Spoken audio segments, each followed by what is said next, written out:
Welcome to the Secrets of College Planning. I'm your host, Anthony Uva, and today we're at the NCAA convention in Phoenix, Arizona.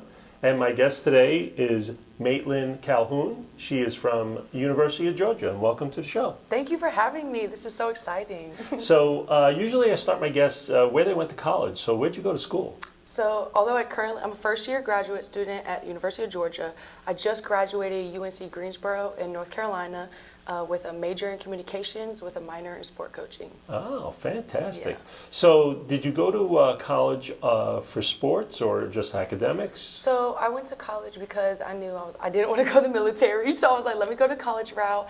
I actually entered as a sociology major, decided to change it to communications. I knew I wanted to get into the sports industry, but my school unfortunately didn't have any majors related to sports. They only had the one minor, which was sport coaching. So with that, I became a certified youth coach, and so I've coached flag football, I've coached men's club college volleyball, and all done at the a little bit of university? rugby. Yep, all at the university. Wow. So it was really cool. It was like an awesome experience, and although I didn't get to like study a whole lot in the sports, I was able to. I played rugby all 4 years, and then I got a job. I was an intern with sports marketing. So I worked with all the marketing for all the sports. We were D1, athletics, and then game ops too. So like game day operations. Wow. It was really cool. So let's just go back in time before I get started in the university itself. In high school, when did you start thinking about going to college? Was it freshman year of high school, senior year? When did it all begin for you? Honestly, it wasn't until junior year. Like I feel it wasn't until junior year, and I didn't even apply until I think junior year is when I knew I wanted to work in athletics. I was like, I want to work in athletics. I don't know how I'm gonna get there. But senior year, I didn't even apply to college until a bit later. What motivated me was my college advisor at our high school. We had one, and she was over like she advised all the seniors and like helping them with what they wanted to do. And if it wasn't for her, like I don't think I would have gone to college. Or like my other friends like motivating me, like I'm like, oh dang, like y'all are doing that. Like, that's a good idea. Like I can do that too. So that's kind of what got me in thinking about I wanted to go. So now you're at UNC Greensboro, and what's the school like? School, so that's a medium-sized university in the third largest city in North Carolina. So it wasn't like super huge, but it was like still like, you know, a little bit big. It wasn't super small either. It was really nice, and like I'm pretty outgoing and bubbly, so I was like, I'm saying hey to everybody always. And so like by the time I graduated, I felt like I knew everyone from like in like little offices and stuff, and it was really good experience. Liberal arts school, all types of people. I really liked it. It's actually the most diverse school in North Carolina. Wow. And so that's something that really like intrigued me to go. And it was amazing, like learning and working with all different types of people, getting all different types of perspectives. And I really like thank that school a lot. Even though like I don't live in North Carolina anymore, I went to Georgia, which is like a much bigger school. I was like, if I can do that, I was like, I can do anything. So now, how does one get into coaching at the university in like all of these different coaching, like rugby and stuff? So, well, with rugby, the rugby team at UNCG is not collegiate, but it is club. But we still represent the school because we don't have a collegiate rugby team. Our team was considered D2 and D2 club, but we would play other D1 schools in our region and everything. And so sometimes we had many different coaches over the 4 years I played, and sometimes like they would be like, hey, they knew I was like a sport coaching minor and like I could do it, and so they would let me like lead some practices and do it like that. But it wasn't until my senior year that the men's club volleyball team, for one of my classes, I needed to coach something, and I honestly just reached out to them. I was like, I knew when they were practicing because the schedule was online, and I knew I couldn't be afraid to just reach out, like email somebody. Just the worst they can say is no. Yeah. So I wasn't afraid to just put my arm out there, and it ended up being like, yes, we need the help, come, right. And it was cool. So that got you involved in coaching different things at the school? And then, yes, it did. So I coached at UNCG. I coached the men's club volleyball team. I helped like assistant coach, and then I did a little bit of rugby. But on the side with actually my best friends at the YMCA, because again I'm a youth coach, so only up to 18 essentially. Even though some of the boys were like 21, 20, whatever. But for flag football, it was at the local YMCA. So that was really cool, just to like help the kids, give back.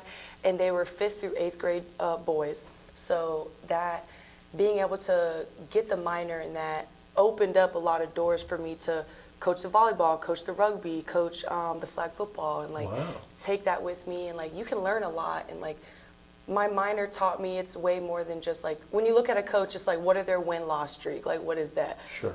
But my minor really taught me that it's a lot about like growth mindset, like instilling that in them, making them. That's what helps them love the sport and love themselves playing it. It's not just about like win or lose and everything. So now you go from there, you go to University of Georgia, and you're a graduate student there. Yes. So give me a sense of what the school's like and what you're actually doing there. So I am a first-year grad student, and I am getting a Master's of Education in College Student Affairs Administration, which is long. It's short for CASA.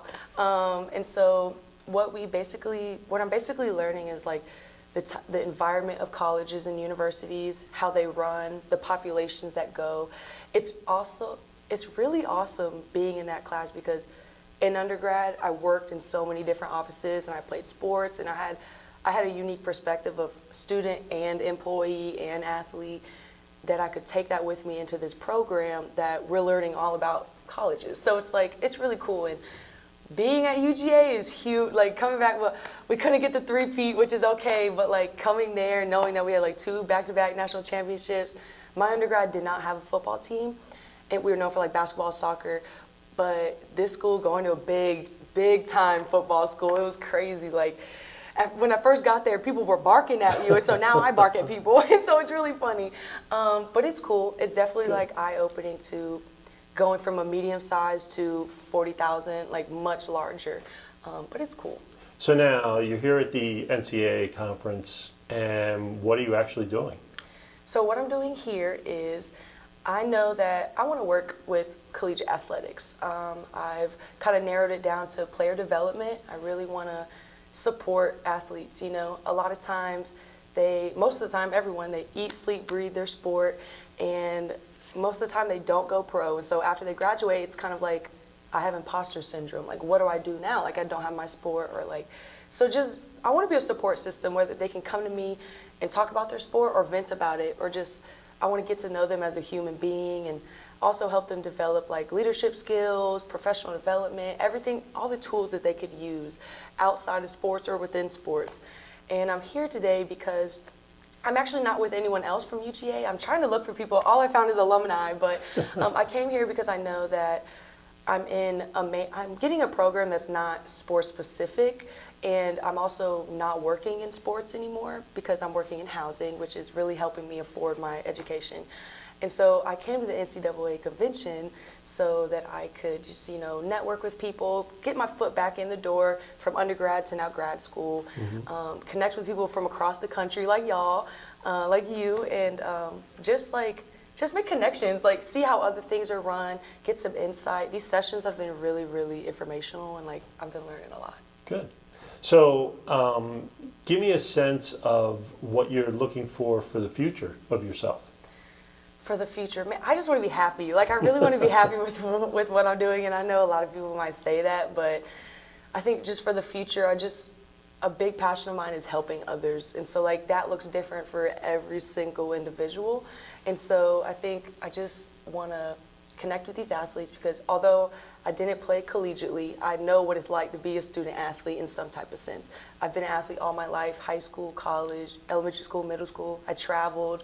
I did a lot, and so I think I would be credible in a way of like, I kind of know what you're going through. I know it's stressful, but then like also just help them with what they need. Like be able for them to come to me and tell them like, you have choices. You don't just like, you know, have to go to practice, have to go to study hall, and have to eat, sleep. There's other stuff that you could do. So just for the future, I hope that I can help others in whatever capacity they need. Well, great. So usually at the end of my show, I usually ask my guests, what advice do you want to give to students and parents that are watching this What advice do you want to give them? Advice, that's a really good question. Honestly, it can be really tough. I think advice, recognize, accessibility, what you can get, what you have access to right now, what you need to get access to. Reaching out to as many people as you can. Like I said earlier, like, don't be afraid to look up those, like, if I see a college and I see something, look up those staff directories, like, and email them, because the worst they can do is, not reply. At least you extended that arm. And giving yourself grace, because sometimes things aren't going to work out. And I've struggled with, putting my all into something and it not working out. And I'm like, I'm so devastated, but I'm like, but then a couple days later, I get an amazing opportunity that I couldn't have gotten if that didn't happen. So just giving yourself grace is a really big just advice I would give you, and just keeping your options open and knowing that, as at least for the student, family can give you a lot of pressure. Like, I come from my parents, they want the best for me. They're like, I want you to be better than I was. And that's so true. I'm not a parent, but like, I can understand that. But just like, as the student that's wanting to pursue school, know that it's you, it's what you want to do. It's not what anyone else, I know you want to make your family proud, make whatever, but really focus on what you want out of it. Great. Well, thank you very much for coming on. I appreciate it. Thank you. I really appreciate it. Yeah. So you've been watching The Secrets of College Planning. I'm your host, Anthony Uva. Until next time.